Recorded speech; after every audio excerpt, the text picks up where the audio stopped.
Hello student, today we are going to study about solubility equilibria.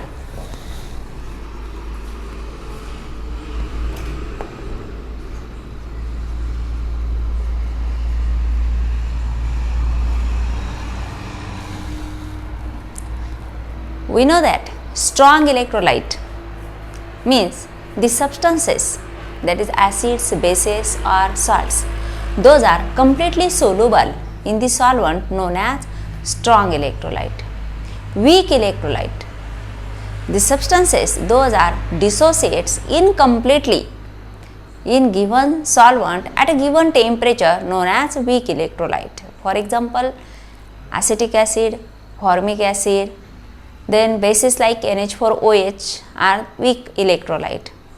But some substances, that is salts, are very less soluble in the solvent known as sparingly soluble salts.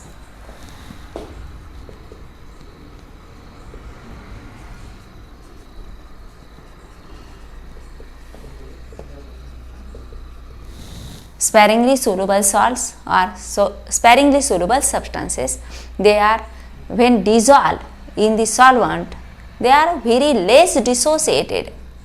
Maximum amount of substance present as it is, very small amount of substance is converted into its ionic form.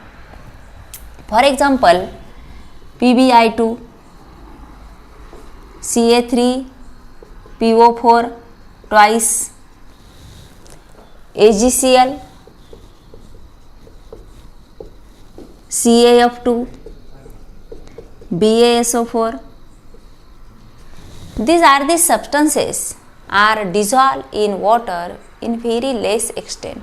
Therefore, if BxAy is a general form of the salt, and when its dissociation reaction we write, it is written as B raised to y plus x number of B raised to y plus positive ion and y number of A raised to x minus negative ions are produced. This is dissociation reaction for sparingly soluble salt. If we apply the dissociation constant for this equilibrium reaction at a given temperature, at equilibrium very less number of ions are present in the solution and maximum amount of substance remains as it is, and that equilibrium reaction is solubility equilibria. If we apply dissociation constant for this reaction, that is product of concentration of product to the product of concentration of reactant raised to power is equal to its stoichiometric coefficient in balanced chemical equation. A raised to x minus raised to y हे जे balance chemical equation मध्ये त्याचे स्टॉइचियोमेट्रिक coefficient आहे ते आपण power म्हणून इथं raise करतो, concentration of BxAy. But at equilibrium, most of the substance remains as it is, means it is practically constant if we taken that constant as a k dash. Therefore, k into k dash, हा जो k dash आपण घेतला तो denominator इकडे numerator होईल, k into k dash equal to b raised to y plus raised to x into a raised to x minus raised to y, and this k into k dash is known as, it is denoted as Ksp, known as solubility constant or solubility product.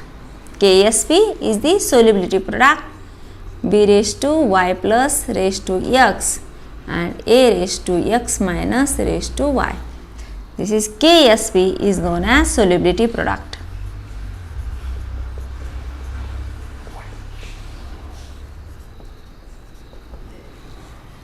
For sparingly soluble substance, Then solubility, amount of substance is dissolved in 1 liter of the solvent at a given temperature is known as solubility. 1 लिटरला किती gram substance हा दिलेल्या टेम्परेचरला dissolve होतो त्याला आपण solubility असं आपण म्हणतो. Solubility is measured in grams per liter as well as moles per liter. The relationship between solubility in moles per liter and solubility in grams per liter is given by the equation solubility in moles per liter is equal to solubility in grams per liter divided by molar mass in moles per gram. Sorry, molar mass in grams per mole. Grams per mole. आता gram आपण cancel केलं आणि हे per litre, इथं पर मोल न्यूमरेटरला गेल्यानंतर काय होईल मोल, हो की नाही. आणि मग इथं युनिट शिल्लक राहील मोल पर लिटर, म्हणजे हे युनिट असेल. Solubility in moles per litre is equal to solubility in grams per liter divided by molar mass in grams per mole. म्हणजे ज्यावेळेस आपण दिलेल्या वेटचं रूपांतर नंबर ऑफ मोल्स मध्ये करतो, to convert weight into number of moles, then we use the formula weight divided by molecular weight. ज्यावेळेस आपण n ची व्हॅल्यू काढतो, n म्हणजे काय, number of moles equal to weight divided by molecular weight. आणि हाच फॉर्म्युला आपण इथं यूज केला आहे. फक्त सोल्युबिलिटी जी आहे ती मोल्स पर लिटरमध्ये आपल्याला दाखवायची, म्हणजे नंबर ऑफ मोल्समध्ये आपल्याला रूपांतर करायचे. म्हणजे इथं जी सोल्युबिलिटी ग्रॅम्स पर लिटर दिलेली आहे त्याला मोलर मासनं डिवाइड केलं, weight divided by molecular weight. हे weight divided by molecular weight त्याचं रूपांतर होईल नंबर ऑफ मोल्स, आणि नंबर ऑफ मोल्स 1 लिटरला डिझॉल्व केलं तर ती झाली solubility moles per litre. Then relationship between solubility and solubility product. ही जी solubility in moles per litre आणि सोल्युबिलिटी प्रोडक्ट यांचं आपल्याला रिलेशन दाखवायचं आहे वेगवेगळ्या सॉल्टसाठी.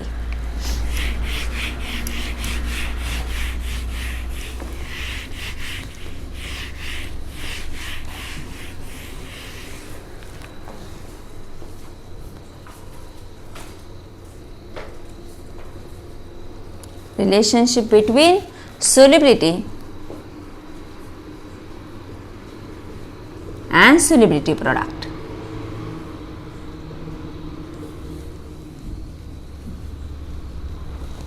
Solubility S and solubility product KSP. That is relationship between S and KSP. For general reaction BXAY, for sparingly soluble salt, it gives x b raised to y plus y a raised to x minus. If capital S is a solubility of any sparingly soluble salt, and after dissolution it gives x number of S b raised to y plus positive ion. त्याची जी solubility आहे आपल्याला positive ions किती मिळतील तर त्याची solubility जी असेल त्यानुसार. आणि किती मिळतील तर x नंबर्स, कारण आपण इथं हा स्टॉइचियोमेट्रिक कोएफिशियंट ह्या बॅलन्स केमिकल इक्वेशनमध्ये घेणार आहे. आता x नंबर हे S म्हणजे त्याची सोल्युबिलिटी, y कॅटाइन्स आपल्याला किती मिळतील तर त्याची सोल्युबिलिटी जितकी असेल त्या प्रमाणात कॅटाइन्स मिळतील, त्या प्रमाणात ॲनियन्स मिळतील. Therefore, for KSP solubility product is equal to x b raised to, that is b raised to y plus raised to x into a raised to x minus raised to y. हा आपला formula आलेला आहे solubility प्रोडक्टसाठी. आपण मगाशी ते prove केलं. And if x number of cations are produced and y number of anions are produced, therefore x s raised to x into y s raised to y. Therefore equation becomes x raised to x into s raised to x into y raised to y into s raised to y. हा जो exponential आहे आपण हा प्रत्येक टर्मला इथं घेतलाय. Then आता इथं बेस सेम आहे s रेज टू x आणि s रेज टू y. मग आपलं इक्वेशन होईल x raise to x into y raise to y into s raise to x plus y. इथं बेस सेम असल्यामुळे एक्सपोनेन्शियलचे आपण काय केले ॲडिशन केले. हे झालं KSP, relation between KSP and solubility. काय इक्वेशन मिळालं आपल्याला KSP equal to x raise to x into y raise to y into s raise to x plus y. आणि हे इक्वेशन यूज करून आपल्याला KSP सोल्युबिलिटी प्रोडक्ट दिलेला असेल तर सोल्युबिलिटी काढता येते. सोल्युबिलिटी दिलेली असेल तर आपल्याला सोल्युबिलिटी प्रोडक्ट काढता येतो. आता हा जो फॉर्म्युला आला आहे हा फॉर्म्युला ह्या वेगवेगळ्या स्पॅरिंगली सोल्युबल सॉल्टला जर आपण अप्लाय केला तर KSP आणि S मध्ये रिलेशन आपल्याला काय मिळेल.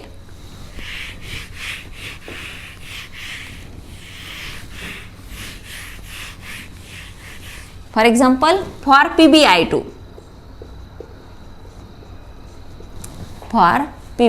PbI2 gives Pb2 plus twice of I minus. Here x equal to 1, इथं काही नाही म्हणजे काय आहे तर 1 and y equal to 2. इथं y number of anions, x number of cations and y number of anions आपल्याला मिळाले. KSP equal to x raised to x into y raised to y into s raised to x plus y. आता x आणि y च्या values आपण जर इथं put केल्या तर आपल्याला काय मिळेल 1 raised to 1 into 2 raised to 2 into s raised to 1 plus 2 equal to 4s cube. KSP equal to 4s cube. Therefore s cube equal to KSP divided by 4 and s equal to cube root of KSP divided by 4. This is relation for equation type where x equal to 1 and y equal to 2. आता same equation यासाठी मिळणार की जिथं x equal to 2 असेल y equal to 1 असेल. यासाठी सुद्धा आपल्याला ह्याच प्रकारचं इक्वेशन मिळेल. म्हणजे जरी इथं x आणि y च्या व्हॅल्यूज इथं 2 असेल इथं 1 असेल तर फॉर्म्युला आपला हाच असेल. आता हे इक्वेशन ह्या दोनसाठी आपल्याला सेम इक्वेशन असेल. आता आपण CA3PO4 टॉईससाठी बघू. CA3PO4 twice gives thrice of CA2 plus twice of PO4 3 minus charge. Therefore x equal to 3 and y equal to 2. Therefore KSP equal to x raised to x into y raised to y into s raised to x plus y. 3 raised to 3 into 2 raised to 2 into s raised to 3 plus 2 equal to 27 into 4 into s raised to 5. 7 चौक 28 आणि हे 10 4 2 8 2 10 s raised to 5. Therefore s raised to 5 equal to KSP divided by 108 and therefore s equal to 5th root of KSP divided by 108. त्यानंतर AgCl आणि BaSO4 दोन्हीसाठी same येईल, कारण याचं dissociation झालं तर दोनच आयन्स मिळणार. इथंही डिसोसिएशन झालं तर एक कॅटायन आणि एक ॲनियन. AgCl gives Ag plus Cl minus. इथं x equal to 1 and y also equal to 1. Therefore, KSP equal to x raised to x into y raised to y into s raised to x plus y. 1 raised to 1 into 1 raised to 1 into s raised to 1 plus 1. काय येईल? s square. KSP equal to s square and therefore s equal to under root KSP. KSP equal to s square. हा s 1 plus 1 2. Therefore s equal to under root KSP. त्यानंतर पुढचं example घेऊ आपण. Bi2O3.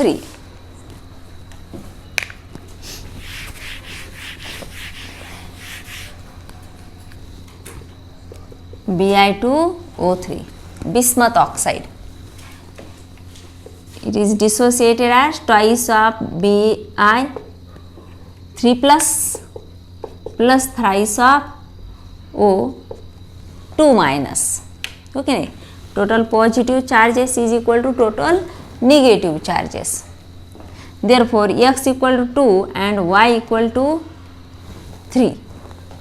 Hence KSP equal to 2 raised to 2. आता मी इथं direct लिहिते, पुन्हा formula लिहिण्याऐवजी आता फॉर्म्युला तुम्हाला माहीत झाला हो की नाही. 3 raised to 3 into s raised to 2 plus 3. 4 into 27 into s raised to 5. 108 s raised to 5. Therefore s raised to 5 equal to KSP divided by 108 and s equal to 5th root of KSP divided by 108. यासाठी आणि यासाठी आपल्याला same formula मिळाला. इथं x raised to 2 आहे, y raised to 3 आहे आणि इथं x raised to 3 आहे आणि y equal to 2. हे दोन्ही कसं आहे, सारखंच आहे, म्हणून फॉर्म्युला सुद्धा सारखाच असेल. त्यानंतर AlOH thrice.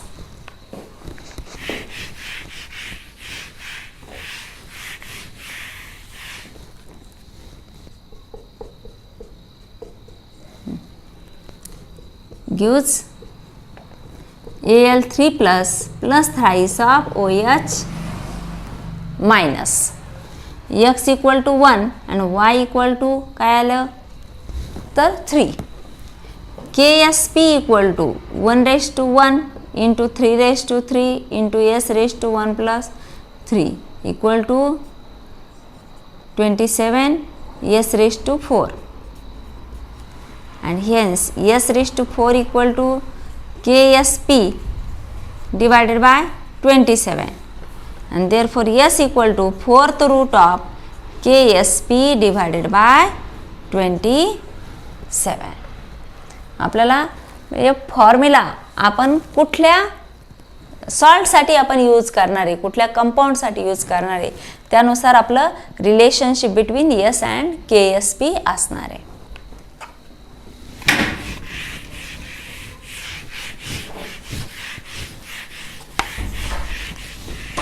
The next point, condition of precipitation.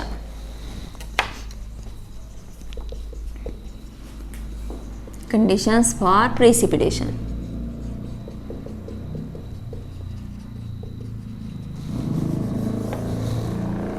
Precipitation is most important for most of the drugs. ज्यावेळेस ड्रग्स तयार केले जातात, जे टॅबलेट असतात, जर एखादा सबस्टन्स तयार केल्यानंतर तो सोल्युबलच राहत असेल तर तो आपल्याला रिकवर करता येत नाही, कलेक्ट करता येत नाही. त्याचं जर प्रेसिपिटेशन झालं तरच आपल्याला तो कलेक्ट करता येतो, नाही तर तो लिक्विड फॉर्ममध्येच राहील. हो की नाही. मग conditions for precipitation when ionic product and solubility product. आता दोन्ही टर्म जवळजवळ सारख्याच आहे. आता प्रेसिपिटेशन केव्हा होणार, आयोनिक प्रोडक्ट अँड KSP ह्याचं आपल्याला रिलेशन बघायचं आहे. First relation, when ionic product is equal to solubility product, solution is saturated and precipitation is not occurs. Solution is saturated and precipitation is not occur. जर ionic product आणि solubility product दोन्ही सारखे असतील तर solution saturated solution राहील आणि तिथं कुठल्याही प्रकारे प्रेसिपिटेशन होणार नाही, तिथं पार्टिकल्स आपल्याला दिसणार नाहीत. Second, when ionic product is greater than solubility product, solution is super saturated.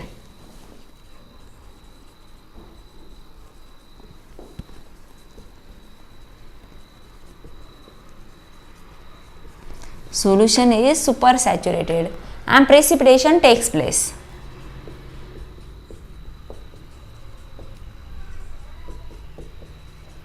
अशा वेळेस प्रेसिपिटेशन घडून येणार. आणि third condition, when ionic product is less than solubility product, then solution is unsaturated and precipitation not takes place.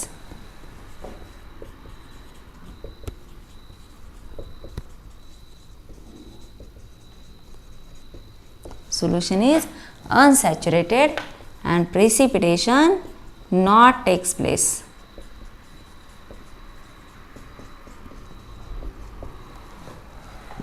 आता ह्या कंडिशनचा use करून आपल्याला काही प्रॉब्लेम सॉल्व करायचे. त्यामध्ये रिलेशन KSP दिलेला असेल तर सोल्युबिलिटी आपण काढू शकतो, सोल्युबिलिटी दिलेली असेल तर सोल्युबिलिटी प्रोडक्ट आपण काढू शकतो. आणि त्याचप्रमाणे जर आयोनिक प्रोडक्ट आणि सोल्युबिलिटी प्रोडक्टच्या व्हॅल्यूज जर आपल्याला दिलेल्या असेल तर सोल्युशनमध्ये प्रेसिपिटेशन होणार का नाही होणार ह्या कंडिशनवर आधारित आपल्याला काही प्रॉब्लेम पुढच्या लेक्चरला सॉल्व करायचे.